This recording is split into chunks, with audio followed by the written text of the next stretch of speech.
It's either precision or jazz, but you can only see that. All right, I'm boring myself now. You're really the only Adult Swim show with any kind of continuity. Is that a source of pride for you guys? And do you feel that it adds or hinders the comedy on your show? It really hinders it, doesn't it? It does. Yeah. Because we get all serious and we're on crap. Yeah, source of pride. It's really important that we know. Source of pride, yes. But it's hard to be funny when you have a plot to do. Yeah. So it does hinder. Jacob, that's a great question. What else we got? Who asked you who, somebody asked, Doc, specifically, who's your favorite fictitious painter? Yes. What was his name? Harry Donovan, was that it? The guy from Incognito? Jason Patrick's. Jason Patrick's character? I like Nick Nolte's character from New York Stories, the lion. You know, there's a terrible movie called Incognito. It's about forging a Rembrandt. It doesn't matter. We can talk about it. I talk about it all the time. But there's also a toothpaste called Rembrandt that I use because it's called Rembrandt. It's excellent. And it's really expensive. And I'm like, why am I buying it? Oh yeah, I know why I'm buying it. So the first name I read in the morning is fucking Rembrandt. And I want Jason Patrick to do an ad for it. I'm trying to cobble together a Tom Finland and Tom's Mange. That would be awesome. But it's not getting there. Okay, you can read one off my phone. If I get a text, just ignore it. Oh, Deidre Gillen asks, what are some of the books that Dean is seen reading during season 5? Were there any particular reasons why you chose these books? I remember Judy Blume's Wifey. Yeah, the reason is and that was really important, actually, yeah. because that's her adult book, and it was symbolic of where Dean is going now. Shogun, the James Clavell novel. He writes sexy historical epic. And he has this book that he's been reading for about 6 years now called The Cathode Ray Tube for Boys. Yeah. Which was just, we made it up. But doesn't it sound great, like just to learn about cathode ray tubes and have it have a bend towards young men? That itching in your pants, it's just like a cathode ray tube. God, should we throw Tim Burgess and go? What does he ask? Can I talk about my penis? I'm afraid so. Yes! Hot dog. Boxers, briefs, or commando?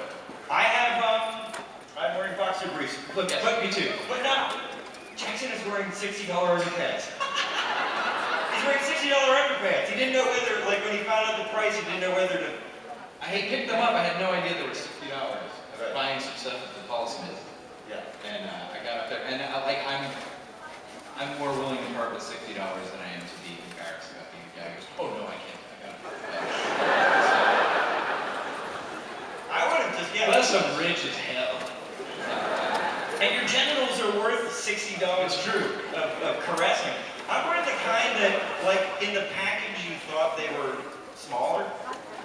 Like, I want the kind that makes me look like I'm on Sequest from, like, 1960 or something. Where you going back? I look like I'm in Milli Nilly. Because they're way All vanilla. Yeah.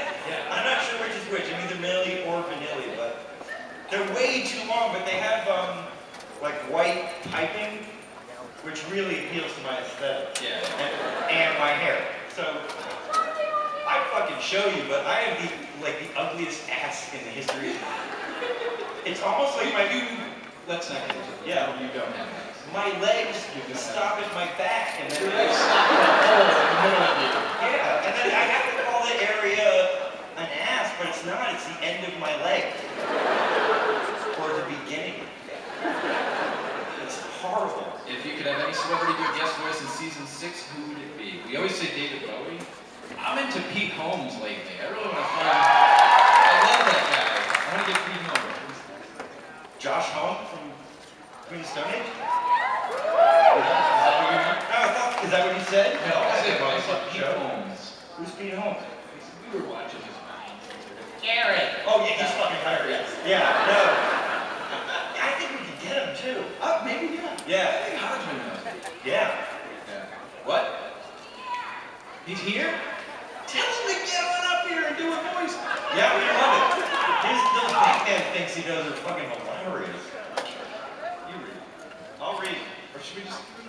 people here. Well, hold on. Which one am I reading? Aren't they more Which one important went than through these? these? Favorite guitar player of all time? Not a Venture Brothers question. No. It is Johnny Marr, and it's your favorite guitar player too.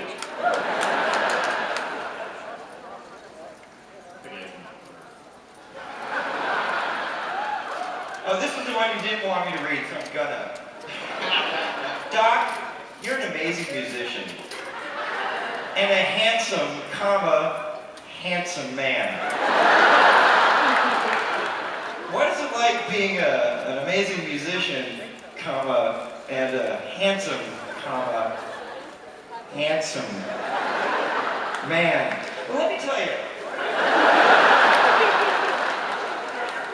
I like to think that right in here in my left hand, which is the amazing musician hand, and it's the handsome hand. This answers every. The one that models. Yeah, this is the one. So if you have any doubts, hold on a minute. Women, please. Look how sexy just this is.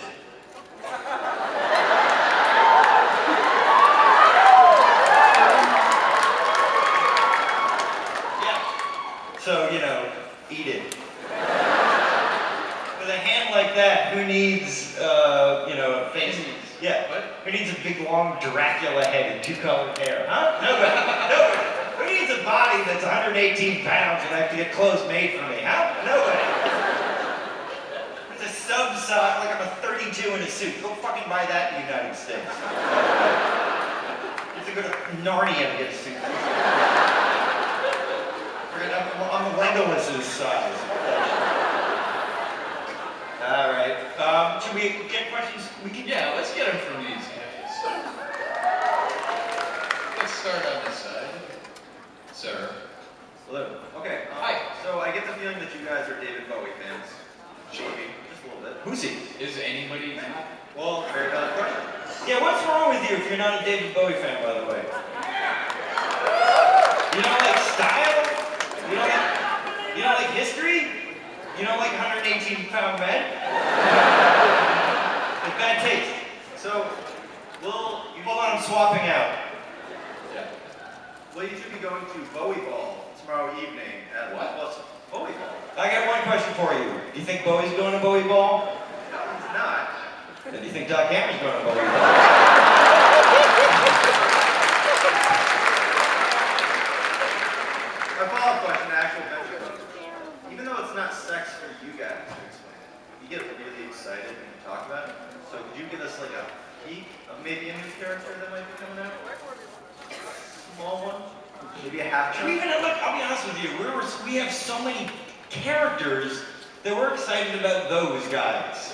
I'm not sure if we have any new characters, but Well, we've talked about a bunch, but we haven't written the goddamn script. yeah. So we don't even know. Yeah, most of we have a big board. It's like a giant dry erase board that we call the big board. Ask me why. It's big, and it's a dry erase board. And we got like everything all mapped out on the big board. That's about it. So Well, thank you. there are some new characters on the big board. There are. Yeah, we got A lot of villains. a lot of weird shit. Yeah. A lot of weird shit. It's gonna be weird. It's so hard not to talk about it because it's all we're talking It's about really to tough. each other. Yeah, we spent the whole night just online looking at old toys, and it's the most exciting thing you can do. By the way, we're Great. grown It's men. research. We're grown men. We're on the phone looking at old toys and talking about how exciting we are. To make up a guy. They Get started to make a talking- guy. We're grown men doing this, and it's so fucking depressing. No, So- it's kind of weird. You don't feel like that's kind of depressing? No. It's like